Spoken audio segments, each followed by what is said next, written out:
Well, here we are once again on a Friday talking to the leaders in sports, business and entertainment. Well, I'm up and about today because we had the footy on last night and we've now got the coach of the North Melbourne Football Club, and we actually share something in common, Rhyce, that we both played 237 games. You must feel pretty special that we both share that milestone. Well, that's an amazing stat, Corey. That's great, and thanks for having me on, mate. I really appreciate it. Yeah, no, very excited about it all, mate. And just you had the chance to sit back last night. What did you think about the way it all unfolded last night? It's been difficult for the whole AFL industry, but I think to be able to get back and play footy and know what you guys, the sacrifices that you guys have had to make to get on the field, I think, regardless of whatever the game looked like, it's just great to be back. Yeah, I agree, Corey. I think that it's really important that we put everything in perspective. These guys have been in isolation, as the whole of the country has been in for the last 8 to 10 weeks.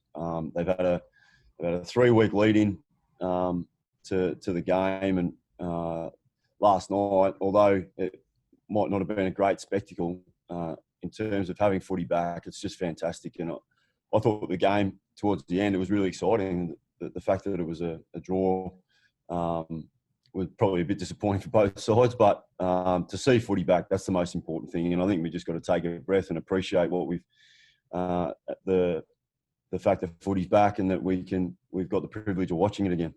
Well, Rhyce, you know the footy's back when people are just whinging about the quality of the game. So we know we're actually really back, and footy really is back. That's right.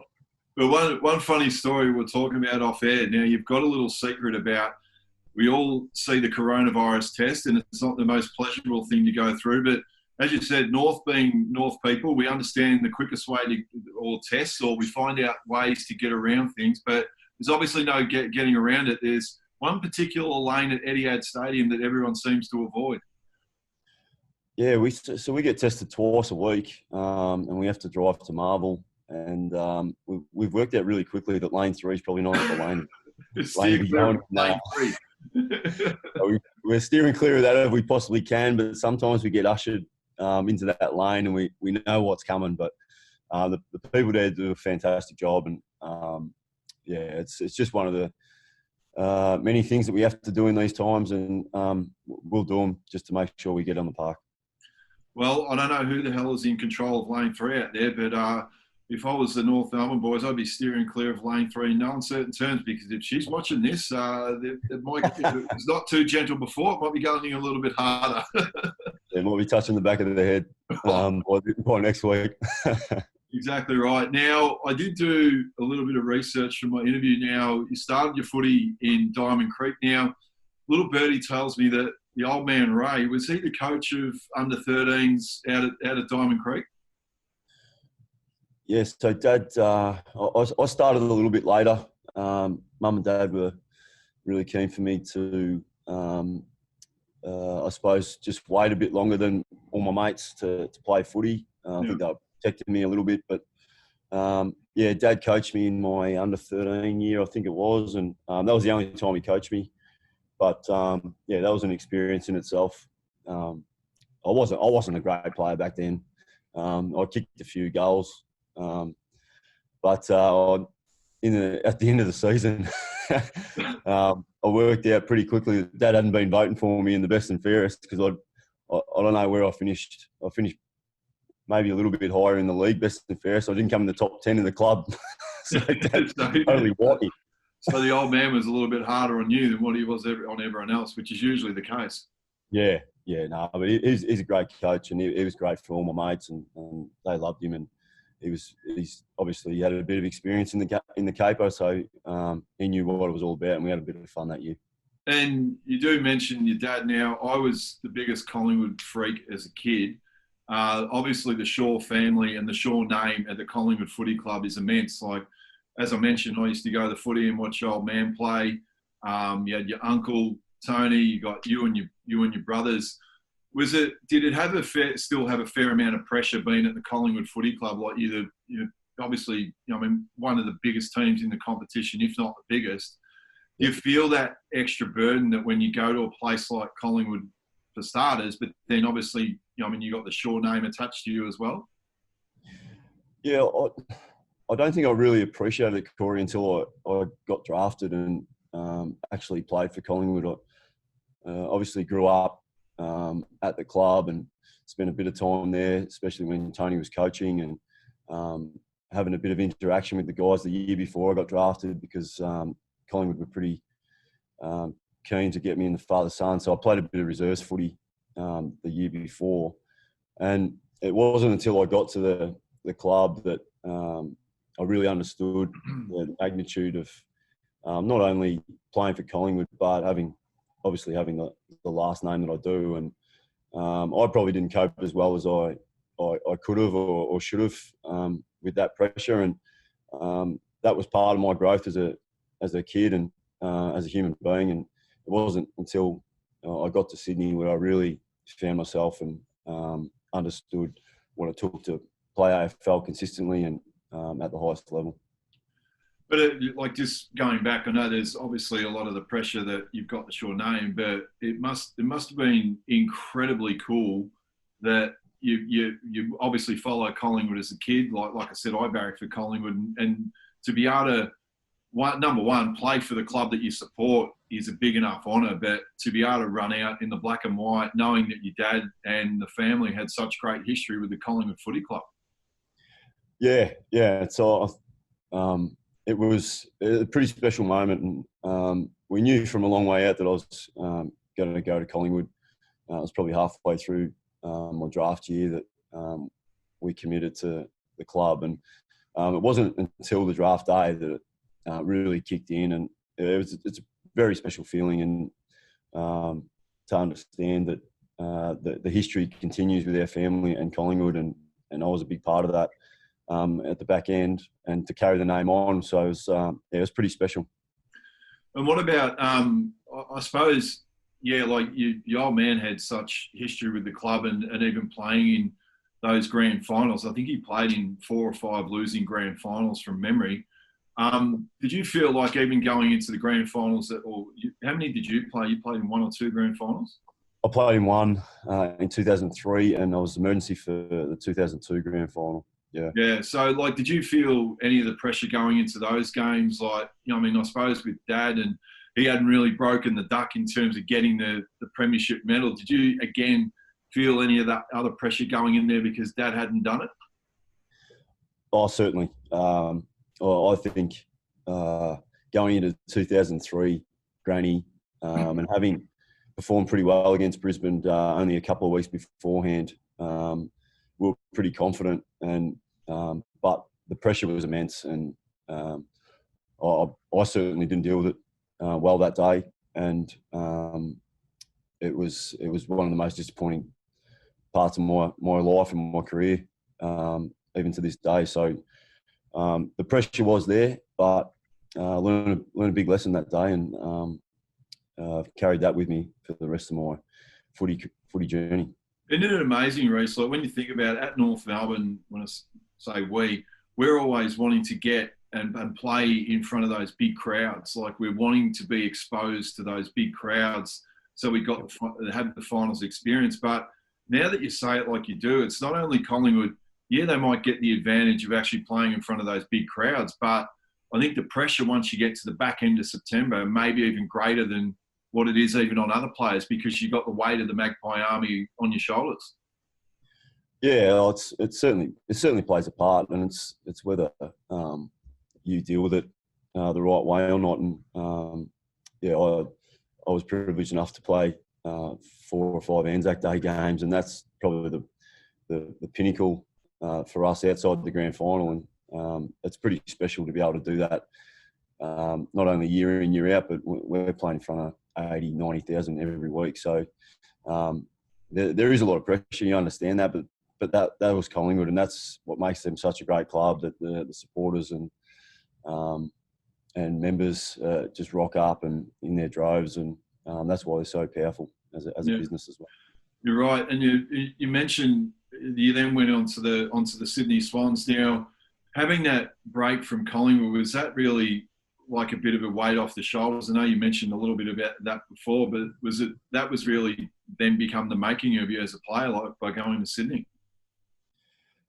Yeah, it certainly was. And there'd been discussions the previous years whether I was going to get traded and whether I needed a fresh start. And Mick and the club were really open with me, and I really appreciated that. And they gave me the opportunity to make amends for a couple of years, but I didn't quite cement myself in the team. And the fresh start was the only option really in the end. And I was lucky enough to go to the Swans. I found out when I was in Bali with two of my good mates, Alan Didak and Benny Johnston. And so it was a bit of a sobering experience. We're having a bit of fun over there, and then I get traded. So it really changed our holiday, but it also changed my life. Now, were you ever a card-carrying member of the Rat Pack like the other blokes were, or how did the membership category go? Did you manage to get into that illustrious group or not? Yeah, I think I'm or a part were you a founding member? Yeah, no, I'm a proud part of it. I don't know how big an involvement I had in it, but certainly my good mates in Benny and those guys were a big part of it. And it's in terms of the Rat Pack, that they were just a bunch of blokes that like to have a bit of fun, but they worked hard on the field and at training, and they were totally committed to each other. And I think that's why the bond was so strong with those guys. I did have a little bit of a joke with Wayne Carey about saying that you blokes had a Rat Pack that had, I don't know, 5, 6 blokes in it. I said, what are they doing wrong? We had 42. I'm hearing a lot about that. Yours was more of a tribe, Corey.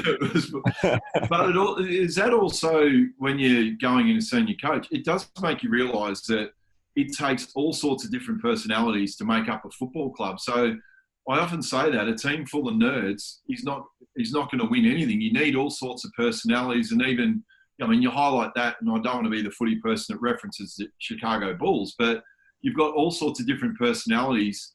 And I think, do you find that you try and tap into that as a coach, that you go, hang on, not everyone's exactly the same? Yeah, I just think it's a part of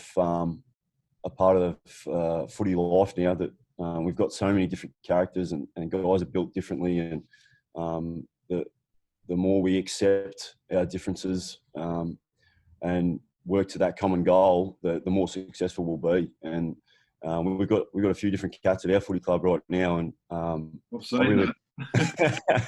really appreciate their differences. And this group is as tight as I've come across, and as inclusive as I've come across. And I'm really proud of our footy team and our footy club, that we can accept all and sundry.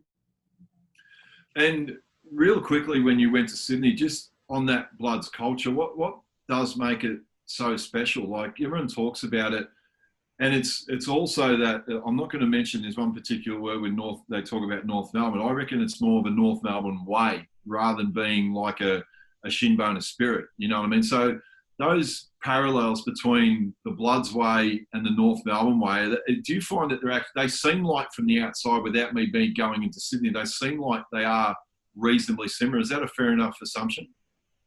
Yeah, they are. And I noticed that very quickly when I came into the North Melbourne Footy Club. And the Sydney way and that Bloods culture, it's really simple. And it smacked me right in the face the first day. And it's about providing a roadmap for anyone that comes into the footy club, that this is what's expected. This is how we behave. This is how we represent our footy club. Obviously, they're different characters, as we said before, but everyone's got to be on the same path. And if you're not, and if you don't buy into the team, well, then you just won't be there. And that's what's made Sydney so successful over a long period of time. And the leaders play a big part in that, as well as the coach, and Rhyce and Horse were a big factor in my life and the careers of a lot of people. So that, put simply, that's what it is, just a roadmap. Yeah. Well, and then you must have been able to tap into it pretty quickly. What did you change, like, personally? You obviously come from Collingwood, because you must have made some pretty big changes straight away? Because you went straight into. Did you go straight into? It was pretty soon. You went straight into the leadership group. Yeah. I think my mindset had changed as soon as I left Collingwood, and the trade period was about. Obviously, went on holiday with the boys, but I trained my ass off. I didn't know where I was going to go, but I wanted to be prepared as best I could for whatever team or wherever I went, and I got myself really, really fit. So my body was in a good spot, but then I was just craving buying into something. And as I said, as soon as I walked in the door at Sydney, it was really clear, and the map was there, and a pretty special induction, and it went from there. And I just wanted to give absolutely everything to the footy club and commit to Rhyce and the players and what we were about. And I was lucky enough to get voted in a couple of months later. But I still had to earn the trust and respect of the senior players along the way, and they didn't make that an easy job. I really had to earn that, and I totally respect and appreciate that from those guys, because they built that club, and they built that culture, and they weren't just going to hand it over. So it was probably a 2-year process where I had to gain the trust and respect of those guys as well. Yeah, 100%. And you mentioned Rhyce, but the other one, which obviously for a lot of North Melbourne people out there, like, and I played footy with John Longmire and even Johnny Blakey. What sort of influence, one as a coach, was Johnny Longmire, but then obviously even Johnny Blakey as well. Like, just give people an insight into what it's like working with both them. And it's quite angry seeing Horse get as angry as what he did, because the only time I've ever seen him get so angry, I mentioned it on our walk this morning, that when I actually hit Horse on the chin one day in the boxing ring, he kicked me. So, as you know, he does have a propensity to get pretty angry. But what was Horse like when you went to Sydney and Johnny Blakey? Yeah, so I was lucky. Obviously, Rhyce was a big influence on my career, but in the background, Horse was always the shoulder for me. Early days, especially, he helped me through the transition from Melbourne to Sydney and that way of life. He was the senior assistant at that stage, so he ran a lot of the program, but he was also really mindful of myself and a few of the other guys that had moved up there. And obviously, he was a fantastic coach, a fantastic person, and he's done a great job up there. And we stay in touch, and he taught me a lot of lessons about footy and what it takes to be successful and to work at the highest level and stay there and deal with the pressure of that. But he's done a great job, and he's so successful, and there's a reason for that, because he works so hard. Johnny Blakey, who was my defensive coach when I first went up there, been a fantastic mentor of mine for the whole time I've been there. He's someone that I go to if I have any doubts or any questions and just need to chew the fat with someone. Johnny's always there, and the ultimate professional in everything he does, and he's just one of the great men in footy. This episode is brought to you by National Make Good Solutions, experts in taking your commercial property back to the day it was built at the end of your lease. It's unbelievable. Johnny Blakey never gets mentioned about the fact of going into the AFL Hall of Fame, but if playing 359 games of AFL football doesn't get you up in lights, I would have thought something has to be done, Rhyce. There's a few. I totally agree. I think for someone to play that many games and to the standard that he did and play on the players he did, I just think it would be really remiss of the AFL not to include him in that club. 100%. Now, then we get on to the journey that becomes going to the Kangaroos. So you went to Kangaroos in 2018, or 2019, you're senior coach. So what I've always wanted to know is that when people are thrust into those moments, what the hell did you actually do?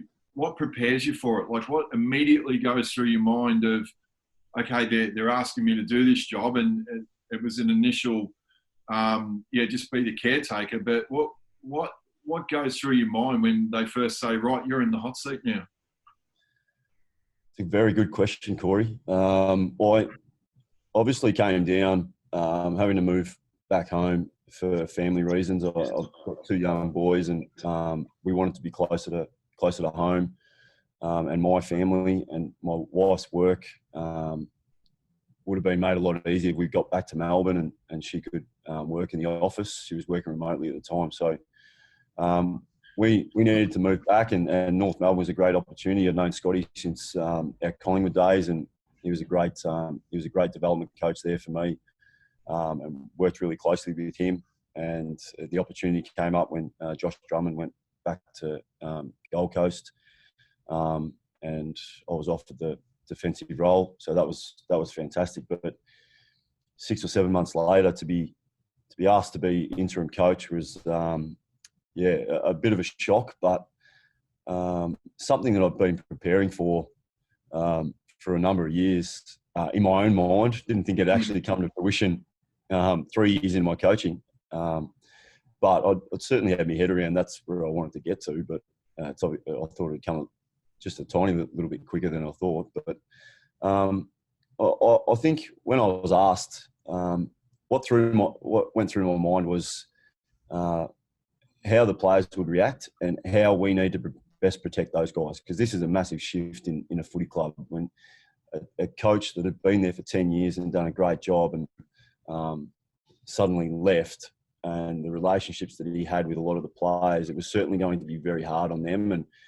And initially I thought that's the one thing I can concentrate on, is making sure that those guys are in a safe and comfortable place, and that they are best prepared mentally to work through this situation, and then we can talk about footy. And that was the first thing that went through my mind. I was obviously mindful of the club and the coaches as well. We had Darren Crocker and Lee Tudor, very experienced men of football, and Crocker had obviously done interim role before, and I was very mindful of that, but also wanted to make sure that I took the opportunity and did the best thing by the players and the club. And we took our time that first week. We had a 6-day break. We didn't train for 3 days. We made sure that the players were really comfortable and sound and in a good space to get back to the club. And the rest is history, really. We had a really good win that week, but it was more about looking after those guys for me. Yeah. What doesn't prepare anyone for when you go and be a senior coach in the AFL? What's the number one thing that you say it just doesn't prepare you at all? It's probably the fact that every person in the footy club looks up to you and is looking for you for guidance. And going from Scotty to myself, Scotty liked things a certain way, I like things a certain way, and the transition, I was very mindful of that. I didn't want to change the world because I didn't have the job. I was just the interim coach, so we just had to work through a few things. We obviously changed a little bit, but people are always looking for guidance. They always want to make sure they're doing the right thing, and that's the best thing about North Melbourne Footy Club. Every person here wants to be on the same page and wants to do the best thing by the footy club. So looking for guidance and having those conversations all day, every day was probably the biggest shock to the system for me. I loved it. I loved having the conversations, but you just can't prepare for that stuff. And the decisions you've got to make every 5 minutes, every half an hour are critical to the running of the footy club. And then, how do you, from a mindset point of view, you're actually going through, did you sense you were actually going through a borderline audition, or were you actually just going, I'd hate to be cliched, but I've actually just got to go 1 week at a time? Yeah, I didn't really start thinking about the job until the process started, and that was 6 or 7 weeks in, and I was my total focus was on the players and our coaches, to be completely honest. And I really wanted to make sure that we could get the best out of this situation. And I didn't even think about the job. Really, I just thought about doing the best job I could do. And that was day in, day out, Corey, to be honest. And I didn't really start thinking about it until a bit later on in the piece. And but the one thing that everyone has spoken to me about, and Horst and Johnny and my old man and my uncle and these guys, is just be myself. And I've tried to stick with that mantra the whole way through. I think that's what will either make me or break me. And if I can stay true to myself and fail, well, then so be it. I can't do anything about that. But I'll go to bed at night knowing that I'm sticking to who I am and what I do and how I want to do it. And I'll sleep comfortably. Yeah. And look, from the outside, it seems like you've made a real concerted effort to look into what makes up the North Melbourne Footy Club, like to really, find out about the history. Have you really sought counsel off a lot of people at North Melbourne and just find out, hey, what really makes this club tick? I know that you would have when you first come in as an assistant, but it seems like you've really tapped into the vein what makes North Melbourne tick, which is about the people and the around the joint. Like, is that a fair enough assumption to say that's what you went and did? Yeah, there's probably a combination of two things, Corey. It was getting to know the history and reading the North story was a big part of my initiation, I suppose, into the footy club. But I know this sounds really strange, but because this is such a family club and a people club, I felt as though that suited me. That's what I am. So it was a really good mix for me, and understanding people and understanding what makes them tick, as well as our footy club, and even understanding, I know it's a bit of a point of controversy at the moment, understanding the rivalry with Essendon and where that's come from, and understanding how passionate our people are about that. And obviously I come from a place at Collingwood where everyone was our rival. So, but to understand the Essendon rivalry and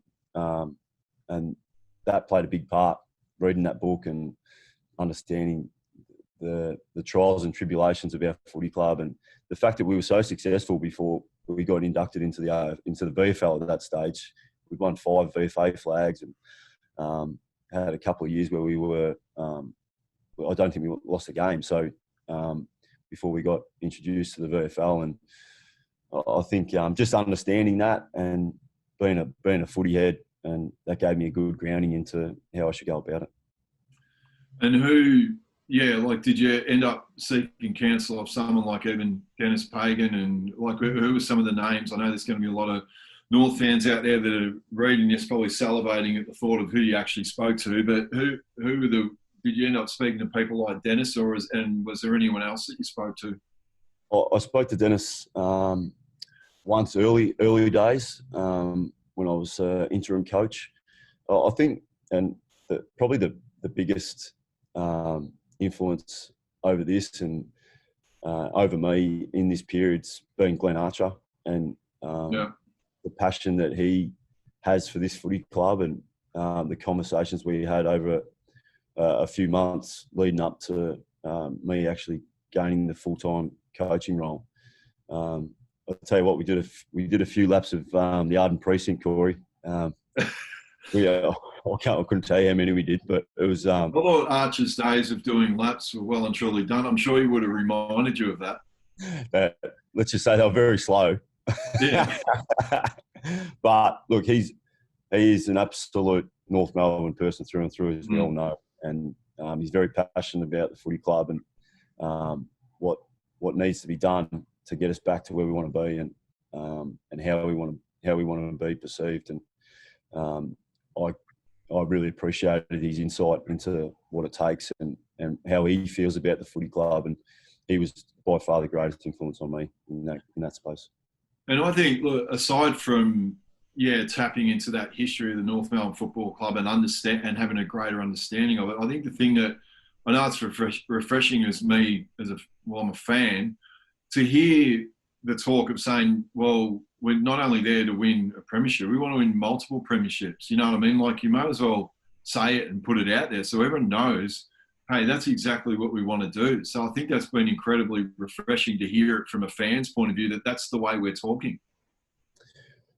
Yeah, and I'm a big believer in creating that sense too, Corey. I think we need not only our people and our fans to understand that, but our players too. And our guys have got all the talent in the world. They're a fantastic group of players, and the way they've bonded together and really started to work as a team and understand what it takes to be successful has been fantastic. And I think we're only scratching the surface of what we can achieve. And we do want to win flags, and we do want to be a successful club again. And I'll make no secret of that. And, that's what I'm striving for, and I want to achieve that here, and as soon as we can. And I'll tell you what, you talk about attention to detail and only like little things matter.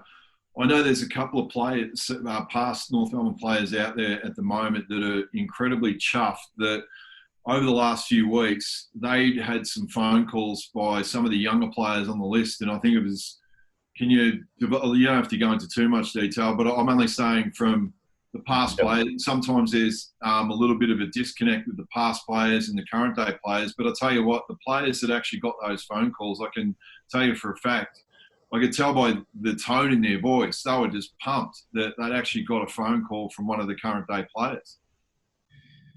Yeah, one of the things that I've learned over my footy journey is that the fabric of the footy club are the players and the past players, and they've created the history, they've built the club to what it is, and that they are a massive part of where we should be going as well, and they should play a part in that. And it's just been a real shame that we haven't been able to have everyone down to the club because of this COVID breakout. But we were really mindful of that heading into that period. And I know myself and Brady have been really big on getting our past players involved. And we came up with a little exercise just to make sure that we kept our past players engaged in our footy club.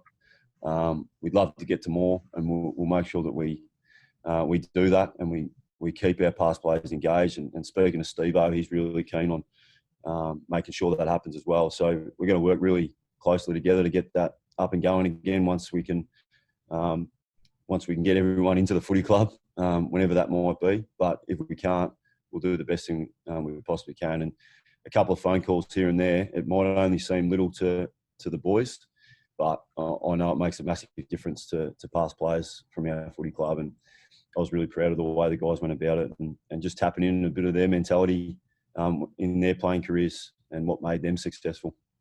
Yeah, and like I said, I know some of the players who I had spoken to, you could just usually you talk to them and it's pretty monotone type stuff, but to hear the tone in their voice, that they were genuinely excited and pumped that they'd actually got a phone call from the current day players. So just on that, I think you and I had a few texts about you guys had really made a concerted effort how you really wanted to use the break, and I think that's going in with the right mentality.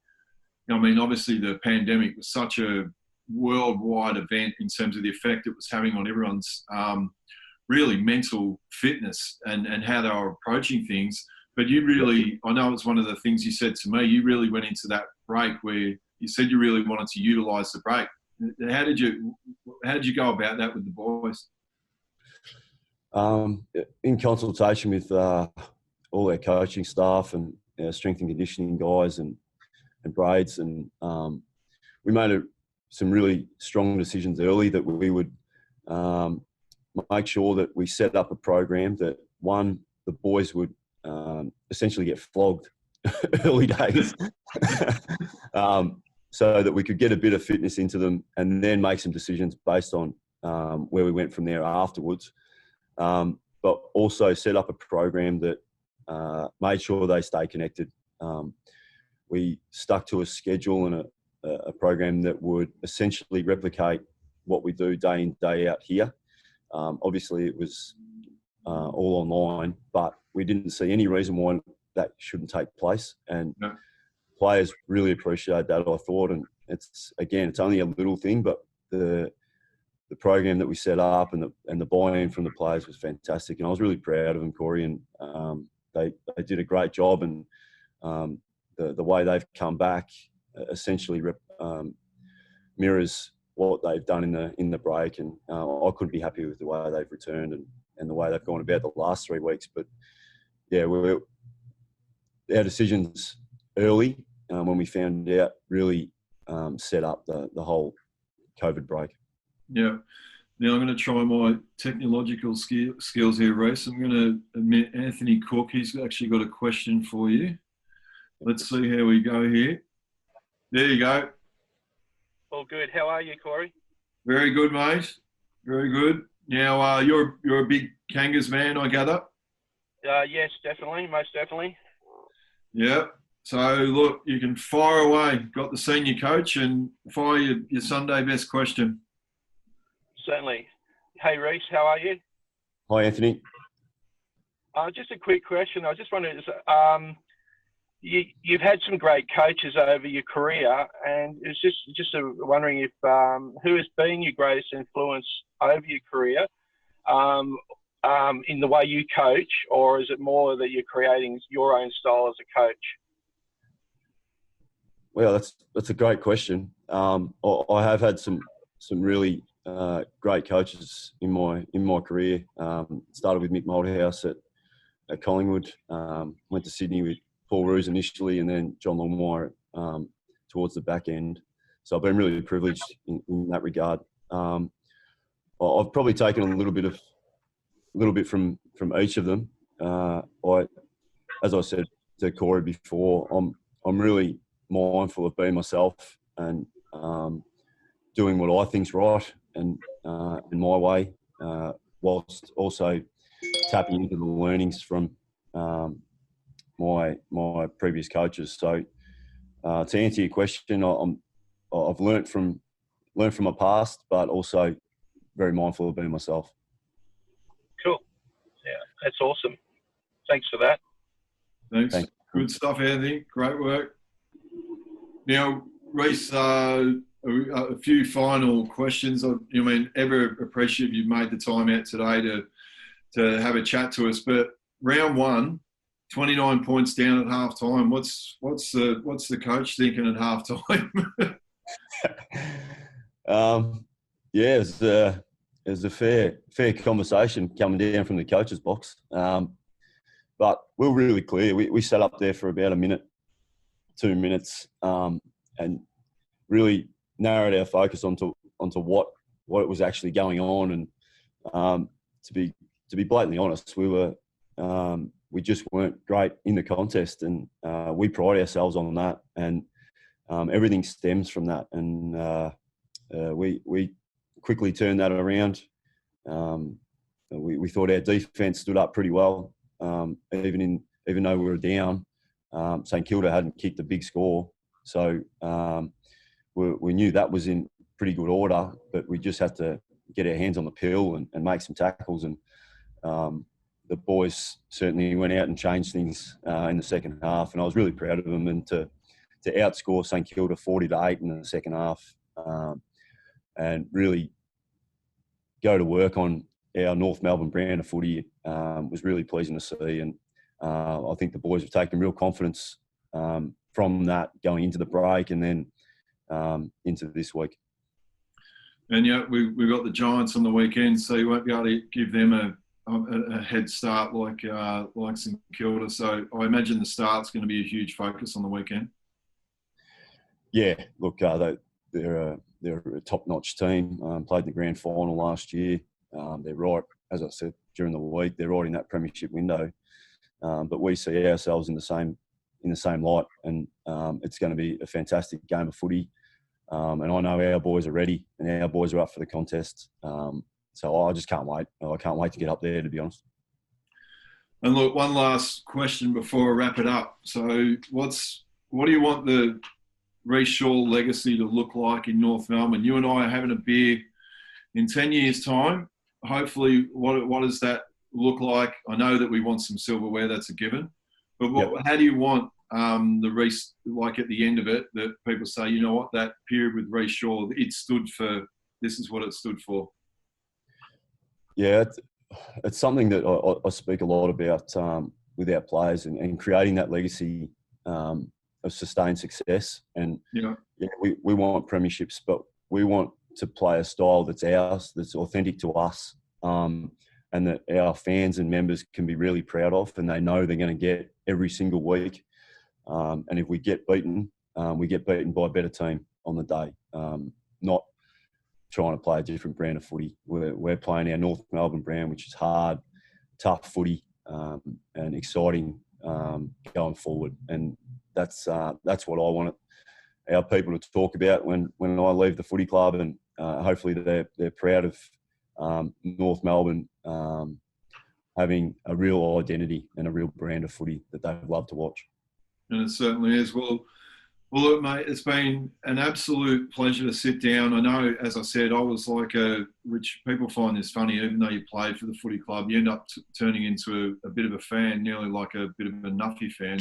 And that I was actually genuinely excited to sit down with the coach of our footy team, and most importantly, know and the dealings that I've had with Rhyce since he's become senior coach, and also the way that the boys are going about it.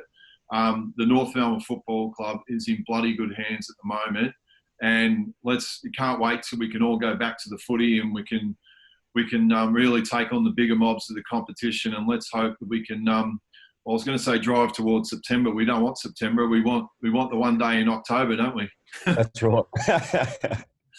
So, look, like I said, and it's an absolute pleasure to sit down. Big thank you to our sponsor, National Make Good Solutions, for making this all possible. Angie, our producer, who, by the way, used to work at the footy club and did a stellar job. He does a stellar job for me every week. And we'll see you next week, hopefully, where the Kangas go 2-0. Thanks, Corey.